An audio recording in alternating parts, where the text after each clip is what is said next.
Objeción sacada de la importancia de la salvación de las almas. Pero el alma exterior, que busca pretextos contra la vida interior, podrá decir, ¿por qué poner un límite a mis obras de celo? ¿Puedo yo gastar mis energías y emplear mi tiempo con exceso cuando se trata de la salvación de las almas? Mi actividad no suple con creces a todo, por el sublime ejercicio del sacrificio. El que trabaja, ora.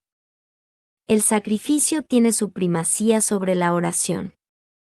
¿No califica San Gregorio al celo por las almas, de sacrificio, el más agradable que puede ofrecerse a Dios?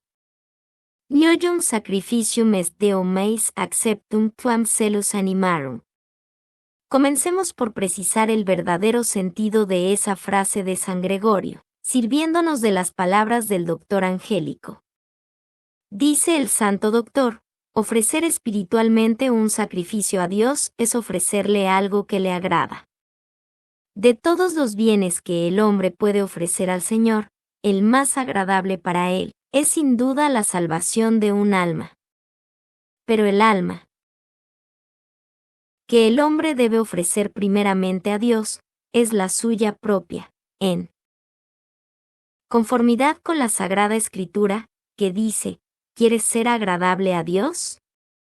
Ten compasión de tu alma. Después de hacer este primer sacrificio, ya podemos procurar al prójimo una dicha semejante. El sacrificio del hombre será tanto más agradable a Dios, cuanto más estrechamente una con Dios primero su alma, y después las de los demás. Pero esta unión, íntima, generosa y humilde solo se realiza por la oración. Aplicarse uno mismo a la oración, o aplicar a otros, agrada a Dios mucho más que entregarse a las obras y arrastrar a los demás a ese apostolado de la acción.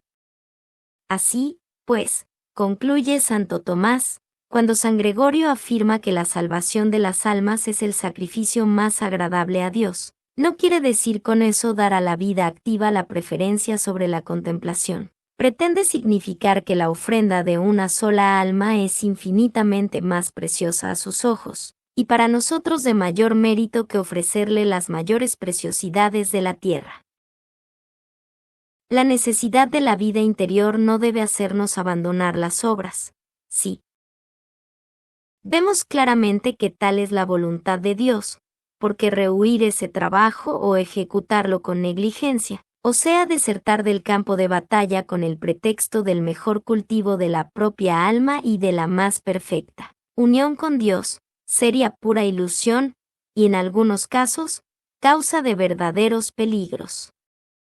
Vi mihi, dice San Pablo, si non evangeliza vero.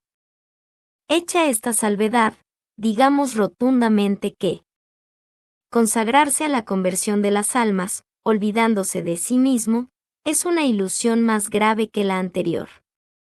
Dios quiere que amemos al prójimo como a nosotros mismos, pero no más que a nosotros mismas, es decir, nunca hasta el extremo de causarnos un grave perjuicio, lo que prácticamente equivale a exigir que tengamos más cuidado de nuestra alma que de las demás, porque nuestro celo ha de ir siempre reglamentado por la caridad, ya que el prima sibi caritatis sigue siendo un adagio de teología. Porque amo a Jesucristo, decía San Alfonso María de Ligorio, ardo en deseos de darle almas, primero la mía y después el mayor número posible de otras. Esto es poner en práctica el tu sesto ubique de San Bernardo, no es cuerdo quien no piensa en sí. El santo abad de Claraval, verdadero fenómeno de celo apostólico, observaba esa máxima. Su secretario Godofredo nos dice, Tots primem sibi et sic tots omnibus. No te digo, escribe este santo al Papa Eugenio III, que dejes del todo los negocios del siglo. Únicamente te exhorto a que no te entregues de lleno a ellos. Si quieres ser para todo el mundo, sé antes para ti, y si todos se acercan a beber a tu fuente, no te prives tú de beber. ¿Por qué has de ser tú el único que permanezca sediento? Siempre has de comenzar por pensar en ti. En vano te entregarás a los demás si te abandonas ti mismo. Haz que todas tus reflexiones comiencen y acaben en ti. Sé para ti el primero y el último, y ten siempre presente que en el negocio de tu salvación nadie es tan allegado tuyo como el hijo de tu madre. También es muy sugestiva esta anotación de retiro de Monseñor Dupanloup. Observo una actividad terrible que está minando mi salud, perturbando mi piedad y que no es de provecho para mi cultura. Dios me ha dado la gracia de reconocer que esta actividad natural y este dejarme llevar de mis ocupaciones son los mayores obstáculos para la organización de mi vida interior, tranquila y fructuosa. He llegado también a reconocer que esta falta de vida interior es el manantial de todos mis defectos, perturbaciones, sequedades, disgustos y carencia de salud. He resuelto, pues, poner todo mi esfuerzo en la adquisición de esa vida interior de que carezco, para lo cual, con la gracia de Dios, me he impuesto las siguientes reglas. 1. Tomaré más tiempo del necesario para hacer cualquier cosa, así no me veré agobiado, ni con prisas, jamás. 2. Como siempre me encuentro con más cosas que hacer, que tiempo para hacerlas, y esta consideración me preocupa y me agobia, no pensaré más en las cosas que debo hacer, sino en el tiempo de que dispongo. Lo emplearé sin perder un minuto, comenzando por los negocios más importantes, y no me inquietaré de lo que quede sin terminar, etc. Cualquier joyero prefiere el diamante más pequeño a muchos zafiros. De la misma manera, según el orden establecido por Dios, nuestra intimidad para con Él le da más gloria que todo el bien que podamos procurarle con nuestro apostolado en favor de las almas, si es un detrimento de la nuestra. Nuestro Padre Celestial, que atiende más al gobierno de un corazón donde tiene su trono, que al gobierno natural de todo el universo y a la gobernación civil de todos los imperios, desea que reine esa armonía en nuestro celo. 45. Y algunas veces prefiere dejar desaparecer una obra, si ve que es un obstáculo para el incremento de la caridad del alma que se ocupa en ella. Satanás, por el contrario, no vacila en halagar a un apóstol con éxitos enteramente superficiales, si puede con ello amenguar su vida interior, porque su rabia le hace adivinar dónde se encuentran los verdaderos tesoros a los ojos de Jesucristo. Es decir, da de buena gana algunos zafiros, para quitar un diamante. Segunda parte. Unión de la vida activa y de la vida interior. Prioridad de la vida interior sobre la activa a los ojos de Dios. En Dios se encuentra toda la vida, porque Él es la vida.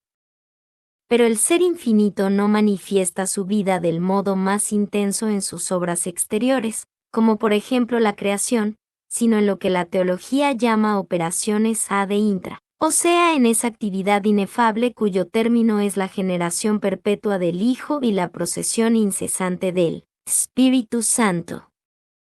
Allí se halla, por excelencia, su obra esencial y eterna. La vida mortal de Jesucristo es la perfecta realización del plan divino. Considerémosla: 30 años de recogimiento y soledad y 40 días de retiro y penitencia son el preludio de su corta carrera evangélica. ¿Y cuántas veces durante sus correrías apostólicas le vemos retirarse a las montañas o al desierto para orar, se debatin desertum et orabat o pasar la noche en oración? Pernoctans in oration Dei. Pero hay algo más significativo y es la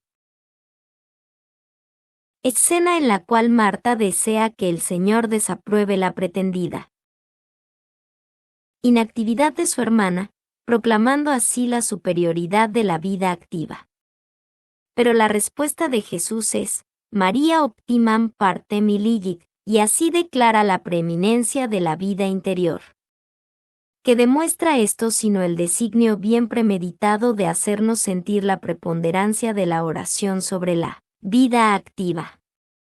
Los apóstoles, fieles a los ejemplos del Maestro, se dedicarán a la oración, y a fin de consagrarse al ministerio de la predicación, encomendarán a los diáconos las ocupaciones exteriores. Nos vere orationi et ministerio verbi instante serimus.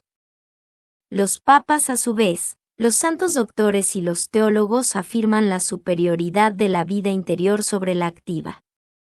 Hace algunos años, la superiora general de una de las congregaciones más importantes dedicadas a la enseñanza en Aveyron, mujer de fe, de virtud y de gran carácter, recibió de sus superiores la indicación de que facilitara la secularización de sus religiosas. Inmediatamente se le presentó este problema: ¿qué era preferible? Sacrificar las obras a la vida religiosa o abandonar la vida religiosa a fin de conservar las obras. Perpleja por no poder conocer la voluntad de Dios, salió secretamente para Roma. Obtuvo audiencia del Papa León XIII y le expuso sus vacilaciones, por la presión de que era objeto por parte de sus superiores en favor de las obras. El augusto anciano se recogió unos instantes para reflexionar, y le dio esta respuesta categórica: con preferencia a todas las cosas y a todas las obras, conservad la vida religiosa de aquellas hijas vuestras que tienen el espíritu de su estado y aman la vida de oración. Y si es imposible guardar lo que os recomiendo y las obras, Dios suscitará en Francia otras obreras, si son necesarias.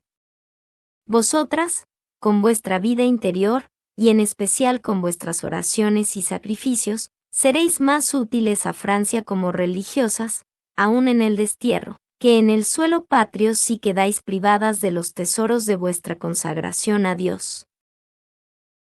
En una carta dirigida a un instituto muy importante dedicado a la enseñanza, Pío X declaró netamente su pensamiento con estas palabras: nos hemos enterado de que comienza a circular la opinión de que lo primero para vosotras es la educación de los niños, antes de las obligaciones que vuestra profesión religiosa os impone, porque así lo piden el espíritu y las necesidades de nuestros tiempos.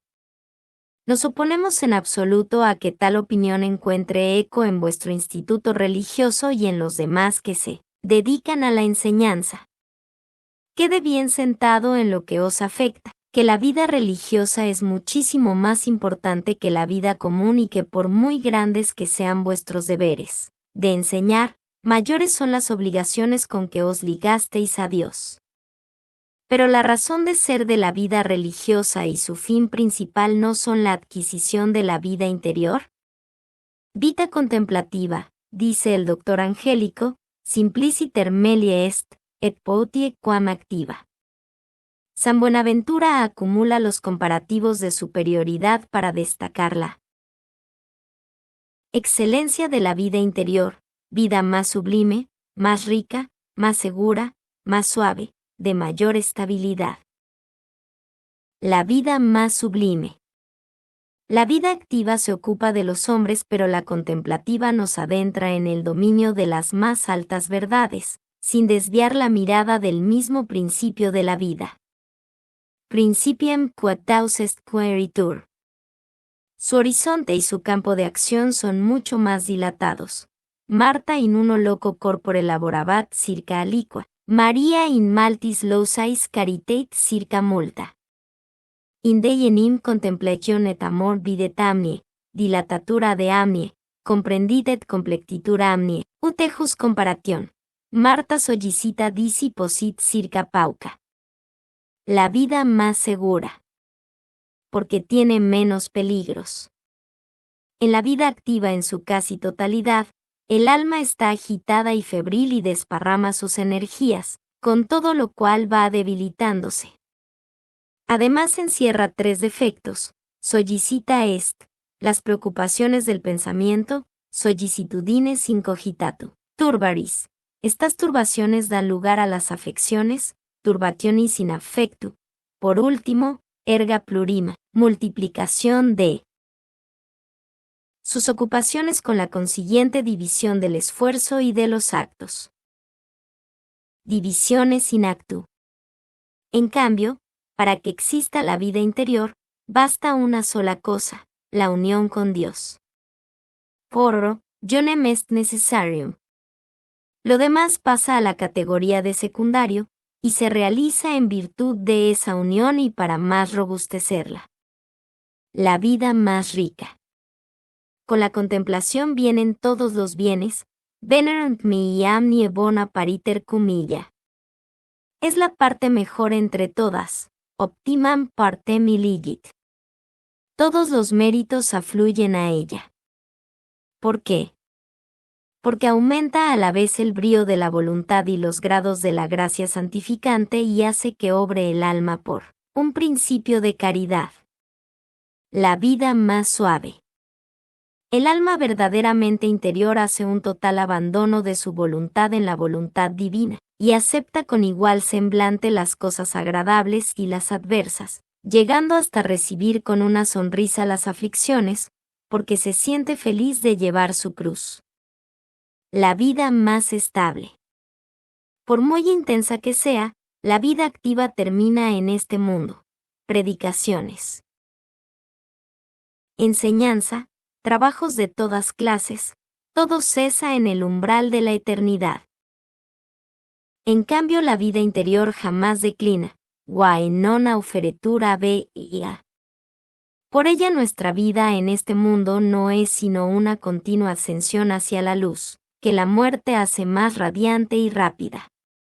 Podemos resumir las excelencias de la vida interior con estas palabras de San Bernardo. En ella el hombre vive con más pureza, cae más raras veces, se levanta con más rapidez, camina con mayor seguridad, recibe mayor número de gracias, descansa con más tranquilidad, muere más confiado, es más inmediatamente purificado y obtiene una recompensa mayor. 2. Las obras deben ser el desbordamiento de la vida interior. Sed perfectos como lo es vuestro Padre que está en los cielos. El modo de obrar de Dios, guardada la debida proporción, debe ser el criterio y la regla de nuestra vida interior y exterior. Dios por naturaleza es repartidor de dádivas, y es un hecho comprobado que en el mundo distribuye con absoluta profusión sus beneficios sobre todos los seres, particularmente sobre la criatura humana. Así desde hace millares, si no millones de siglos, el universo entero es el objeto de esa inagotable prodigalidad que derrama incesantemente sus gracias. Sin embargo, Dios no se agota ni empobrece y esa munificencia inexhausta suya no aminora sus recursos infinitos. Dios da al hombre algo más que los bienes exteriores. Le envía su verbo. En ese acto de suprema generosidad, que no es otra cosa que el don de sí, Dios nada abandona, ni puede abandonar de la integridad de su naturaleza. Nos da su Hijo, pero conservándolo siempre en sí mismo. Sum exemplem de sumo omnium parent, verbum sum emitente et retinente. Por los sacramentos, y especialmente por la Eucaristía, Jesús nos enriquece de sus gracias. Él las vierte sin medida sobre nosotros porque es un océano sin orillas que se desborda sobre nosotros sin llegar a agotarse. De plenitudine ejus omnas accepimus. Así, a nuestra manera, debemos proceder los hombres apostólicos que aceptamos la noble tarea de santificar a los demás. Verbum tuum, consideratio tua, guae si procedit, non recedat. El verbo nuestro es el espíritu interior que la gracia ha formado en nuestras almas. Este espíritu debe dar vida a todas las manifestaciones de nuestro celo, y como se gasta constantemente en provecho ajeno, deberá ser incesantemente renovado con los recursos que nos ofrece Jesús. Así, nuestra vida interior será como el tallo lleno de savia vigorosa, y las obras que ejecutemos, su eflorescencia. A toda alma de apóstol debe inundar la luz e inflamar el amor, antes que ella con sus reflejos ilumine y caldee a los demás. Lo que vieron con sus ojos y palparon con sus manos, enseñarán a los hombres. Primera de Juan 1,1. Su boca derramará en los corazones la abundancia de las dulzuras celestiales, dice San Gregorio. Podemos ya deducir este principio: la vida activa debe proceder de la vida contemplativa, traducirla y continuarla al exterior, separándose de ella lo menos posible. Los padres y doctores proclaman a porfía esta doctrina. Quisquam exet proferentem linguam, dice San Agustín, et deum levet animam sitientem, ut eroctet quod piverit, vel quod impleverit fundet. Antes de comunicar hay que recibir, escribe el pseudo Dionisio, el Sil. Hiero C. 3. Y los ángeles más elevados no transmiten a los que están más bajos, sino las luces cuya plenitud recibieron. El Creador ha establecido en las cosas divinas un orden, en virtud del cual aquel que tenga la misión de distribuirlas, debe participar antes de ellas, y henchirse con toda abundancia de las gracias que Dios quiere conceder a las almas, por su conducto. Solamente entonces estará autorizado para comunicarlas. ¿Quién no conoce esta frase clásica de San Bernardo dirigida a los apóstoles? Si sabes obrar con cordura, sé concha y no canal. Si sapis, concham te exhibebis non canalem, serm. 18. Incant. Por el canal corre el agua sin dejar una gota. El depósito, en cambio, una vez lleno, deja correr lo que le sobra para fertilizar los campos. ¿Cuántos que se consagran a las obras no son sino canales, y quedan completamente secos precisamente cuando están empeñados en fecundar los corazones? Canales multos odi habemos.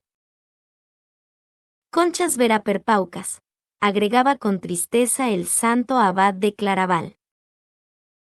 Siendo toda causa superior a su efecto, es necesaria mayor perfección para perfeccionar a los demás que para perfeccionarse a sí mismo. Una madre no puede amamantar a su hijo si no se alimenta ella. Del mismo modo, los confesores, directores de almas, predicadores, catequistas y profesores, deben de antemano asimilar la sustancia de que han de aumentar después a los hijos de la Iglesia. La verdad y el amor divino son los elementos de esta sustancia. Solo la vida interior interpreta la verdad y la caridad de Dios de una manera eficaz para hacer de ellas un aumento capaz de engendrar la vida. 3. La base. El fin y los medios de toda obra deben estar impregnados de la vida interior. Debemos completar el encabezamiento agregando, de toda obra digna de ese nombre. Porque algunas de las de nuestros días no merecen ese apelativo. Son más bien empresas organizadas al margen de la piedad, con el designio de procurar a sus autores aplausos y fama de personas hábiles, y para cuyo desarrollo se ponen en práctica toda clase de medios, aun los menos justificables. Hay otras obras dignas de mayor estima. En ellas se busca el bien, el fin que persiguen y los medios que se emplean son irreprochables, pero a pesar de los esfuerzos empleados, sus resultados son nulos o casi nulos, porque sus organizadores no tienen fe en la influencia de la vida sobrenatural sobre las almas. Para formarnos una idea exacta de las características que debe reunir una obra, cederemos la palabra a un hombre que ha dejado las huellas brillantes de su apostolado en toda una región, recordando la lección que nos dio al principio de nuestro ministerio sacerdotal. Se trataba de fundar un patronato de jóvenes. Después de haber visitado los círculos católicos de París y de otras capitales francesas, las obras de Valdés Bois, etc., nos trasladamos a Marsella para estudiar las obras de jóvenes, del santo presbítero Allemand y del venerable canónigo Timón David. Con qué emoción nuestro corazón de sacerdote recién salido de las aulas recogió las palabras, que reproducimos, del santo. Canónigo, bandas de música, teatros, proyecciones, gimnasia, juegos, etc., no los censuro. En mis comienzos, yo también los creía indispensables.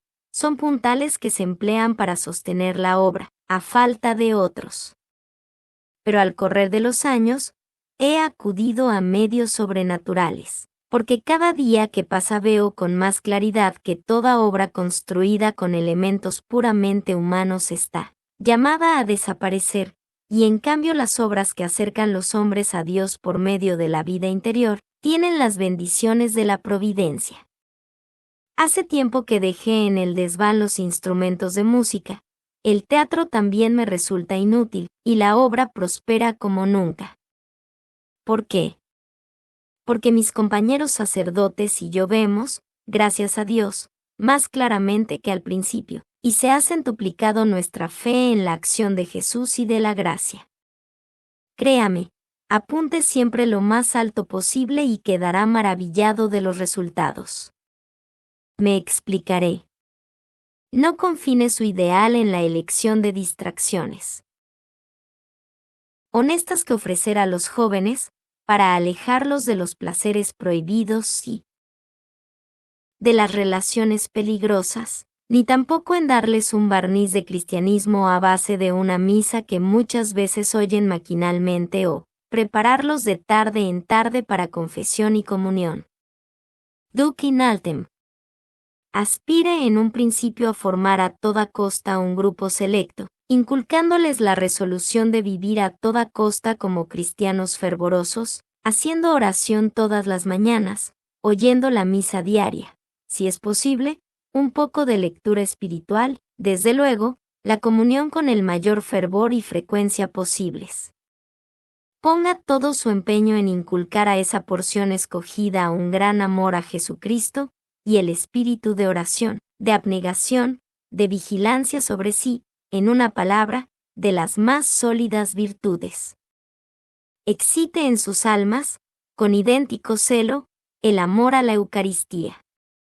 Y luego empújelos a actuar sobre sus compañeros, forme apóstoles francos, abnegados, buenos, ardientes, viriles, que rechacen la devoción meticulosa y estrecha, que sean personas de tacto, y que jamás, ni con el pretexto del celo, se conviertan en espías de sus compañeros. Antes de 2 años, usted me dirá si necesita charangas o bambalinas para obtener una pesca abundante. Lo comprendo, le contesté. Esa minoría será la levadura. Pero ¿qué haré con los demás que forman la masa, y que no pueden ser elevados a ese nivel? Con los jóvenes de toda edad y con los hombres ya casados que pienso también agrupar en el círculo. Darles una fe robusta, valiéndose de una serie de conferencias interesantes durante las noches de invierno. Así saldrán bien formados y armados no solo para hacer callar a sus camaradas de taller u oficina, sino para resistir a la pérfida influencia del periódico o del libro. Crear en los hombres convicciones arraigadas que sepan sostener sin respeto humano, cuando se presente el caso, constituye, desde luego, un resultado apreciable, pero será preciso hacerles avanzar más, hasta formarlos en una piedad verdadera, ardiente, convencida e ilustrada. ¿Abriré desde el principio la puerta a todo el que llega? El número no tiene importancia, con tal que los elementos sean bien escogidos. El crecimiento del círculo ha de lograrse por la influencia del núcleo de apóstoles, cuyos centros serán Jesús y María, y usted, como instrumento de ambos. Comenzaremos en un local modesto, esperando a allegar recursos para establecernos en otro mejor. En los comienzos, las salas espaciosas y cómodas pueden, como el tambor del pregonero, llamar la atención hacia una obra naciente, pero, vuelvo a repetírselo, si usted fundamenta su asociación en la vida cristiana, ardiente, integral y apostólica, El local estrictamente necesario bastará siempre para el funcionamiento normal de todos los accesorios que un círculo necesita. Entonces comprobará que el ruido hace muy poco bien y que el bien hace muy poco ruido. Y que el Evangelio bien comprendido reduce el capítulo de gastos sin perjuicio de los resultados, sino todo lo contrario. Pero, ante todo usted es el que ha de obrar personalmente y sacrificarse, menos para organizar funciones de teatro o sesiones de gimnasia, que para acumular en su propio espíritu la vida de oración, porque, sépalo bien, usted será capaz de encender en los demás los ardores del amor de nuestro Señor en la misma proporción en que vive usted de ese amor. En resumen, usted basa todo en la vida interior. Sí y 1000 veces sí, de esa manera tendrá usted oro puro, sin mezcla. Además, tenga fe en mi larga experiencia. Lo que acabo de decirle de las obras, de los jóvenes, tiene su aplicación en toda clase de obras, como parroquias, seminarios, catecismos, escuelas, círculos militares, etc. ¿Qué bienes tan grandes produce en una ciudad una asociación cristiana cuando vive la verdadera vida sobrenatural? Obra en ella como una levadura poderosa, y los ángeles solo podrían decir lo fecunda que es en obras de salvación. Ah, si todos los sacerdotes, religiosos y aun seglares dedicados a las obras conocieran el poder de la palanca que tienen en sus manos, y tomaran como punto de apoyo el corazón de Jesús y la vida en unión con ese corazón divino, levantaría nuestra patria. La levantarían sin duda, a despecho de Satanás y sus secuaces. La vida interior y la vida activa se reclaman mutuamente. Así como el amor de Dios se revela por los actos de la vida interior, el amor del prójimo se manifiesta por las operaciones de la vida exterior, y como el amor de Dios no puede separarse del amor del prójimo, resulta que tampoco estas dos formas de vida pueden subsistir separadas. Suárez dice que no puede subsistir un estado de vida ordenado con rectitud al logro de la perfección, si no participa de alguna manera de la acción y de la contemplación. Esas palabras del ilustre jesuita son un comentario de la doctrina de Santo Tomás. Los que se sienten llamados a las obras de la vida activa, dice el santo doctor, están en un error si creen que ese deber les dispensa de la vida contemplativa. Ese deber se agrega a esta vida y en nada disminuye su necesidad. Así las dos vidas no se excluyen, sino que se reclaman, se suponen, se mezclan y se completan, y si debe fomentarse más alguna de las 2, ha de ser la contemplativa, que es la más perfecta y necesaria. Para que la acción sea fecunda, necesita la contemplación. Cuando ésta llega a un grado determinado de intensidad, derrama en la primera algo de su soberanía, mediante la cual el alma toma directamente del corazón divino las gracias que habrá de distribuir por medio de la acción. Por eso, si la acción y la contemplación se funden en una perfecta armonía en el alma de un santo, dan a su vida una unidad maravillosa. Tenemos el ejemplo de San Bernardo, que fue el hombre más contemplativo y activo de su época, del cual hace esta pintura uno de sus contemporáneos. En él la contemplación y la acción iban acordes hasta tal punto, que ese santo parecía al mismo tiempo que estaba entregado en absoluto a las obras exteriores, y absorbido del todo en la presencia y el amor de Dios. Comentando el texto de la Sagrada Escritura, ponme ut signaculum super suor tuum, ut signaculum super brachiem tuum. El padre Sanjure hace una descripción admirable de las relaciones entre esas dos vidas. Resumamos sus reflexiones. El corazón significa la vida interior y contemplativa. El brazo, la vida exterior y activa. El sagrado texto cita el corazón y el brazo para demostrar que las dos vidas pueden unirse y acordarse perfectamente en una misma persona. Se nombra el corazón en primer lugar, por ser un órgano más noble y necesario que el brazo.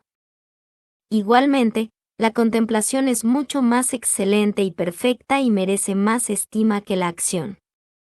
El corazón late día y noche. Un instante de paralización de este órgano esencial acarrearía la muerte instantánea. El brazo, que es solo una parte integrante del cuerpo humano, no se mueve sino de tiempo en tiempo. Por eso debemos suspender algunas veces nuestros trabajos exteriores, y en cambio no cesar en nuestra aplicación a las cosas espirituales. El corazón da al brazo la vida y fuerza mediante la sangre que hace llegar hasta él, sin la cual el brazo se secaría. Así la vida contemplativa, que es vida de unión con Dios, merced a las luces y constante asistencia que el alma recibe en esa intimidad, vivifica las ocupaciones exteriores y es la única capaz de comunicarles con su carácter sobrenatural una utilidad efectiva. Sin ella, todo languidece, se esteriliza y se llena de imperfecciones. El hombre, por desgracia, separa con frecuencia lo que Dios ha unido. Por eso es tan rara esta perfecta unión de que hablamos. Por otra parte, exige un conjunto de precauciones que ordinariamente no se toman. No aceptan empresa alguna superior a las propias fuerzas. Ver en todo habitualmente, pero con sencillez, la voluntad de Dios. Entregarse a las obras cuando Dios lo disponga, en la medida en que lo disponga, y únicamente con el deseo de ejercitarnos en la caridad. Desde los comienzos, ofrecerle nuestro trabajo, y en el transcurso del mismo, reanimar con frecuencia, por medio de santos pensamientos y de ejaculatorias encendidas, nuestra resolución de no obrar sino para Él y por Él. En resumen, cualquiera que sea la atención que prestemos a los trabajos, conservarnos siempre en paz, como señores de nosotros mismos.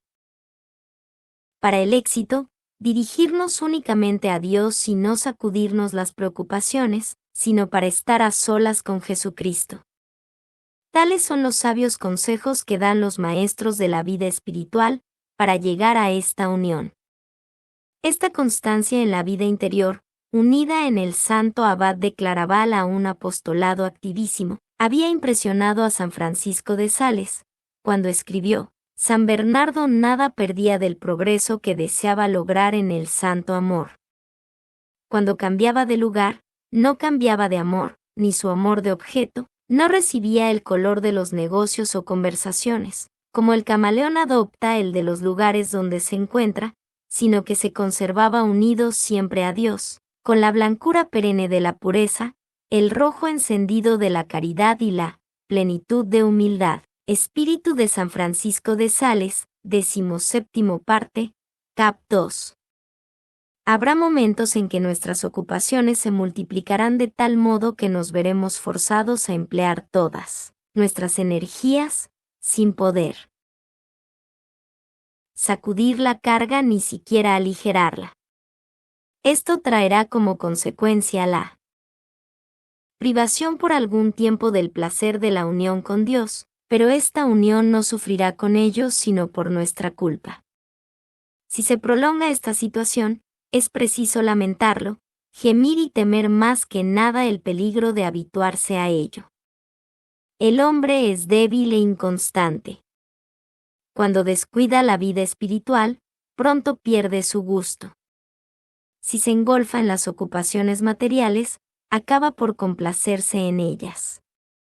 Por el contrario, si el espíritu interior expresa su vitalidad latente por medio de suspiros y gemidos, estas quejas constantes que provienen de una herida que no se cierra en el lado mismo de una actividad desbordante, forman el mérito de la contemplación sacrificada, o más bien el alma realza esa admirable y fecunda unión de la vida interior y de la vida activa.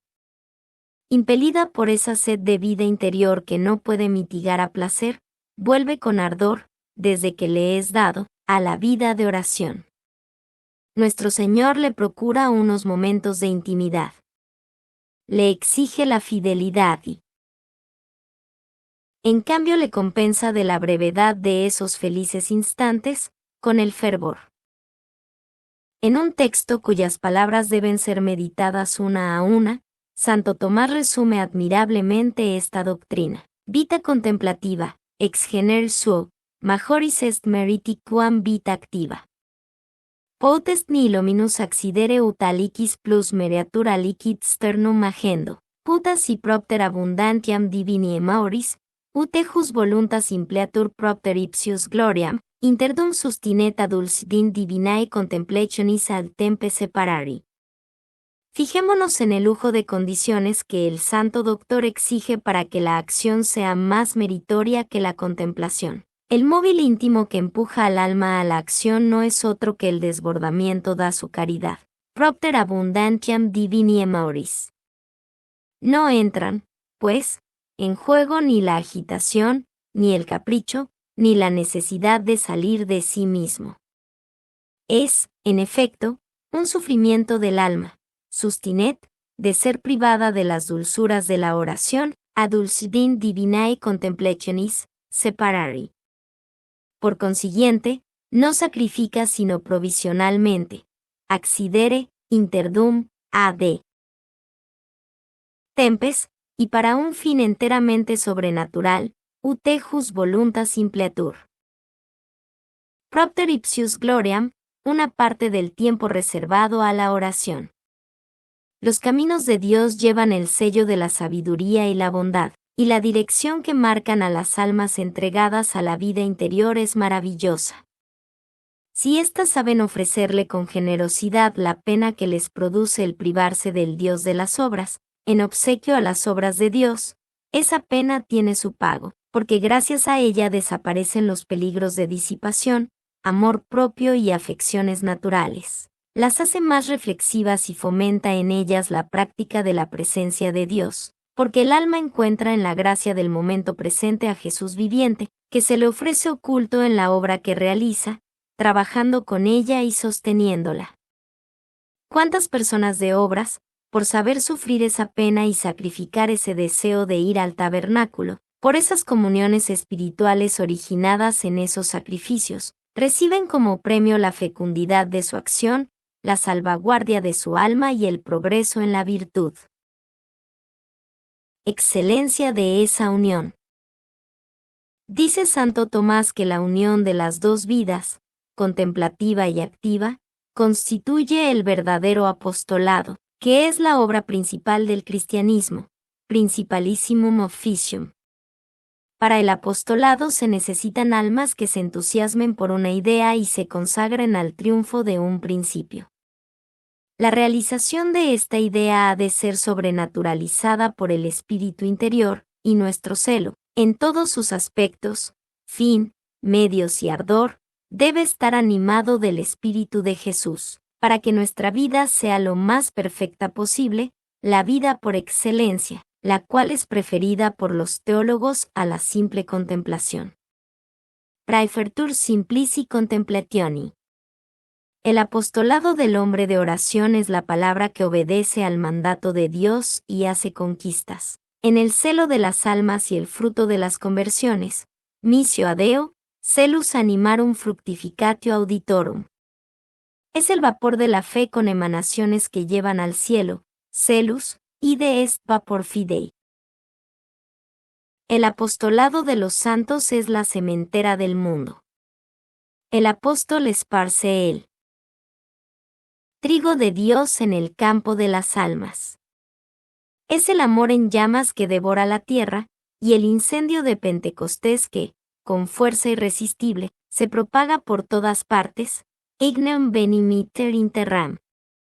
La sublimidad de este ministerio estriba en que atiende a la salvación del prójimo, sin mengua de la del apóstol. Sublimatura ad ocutalia est providet.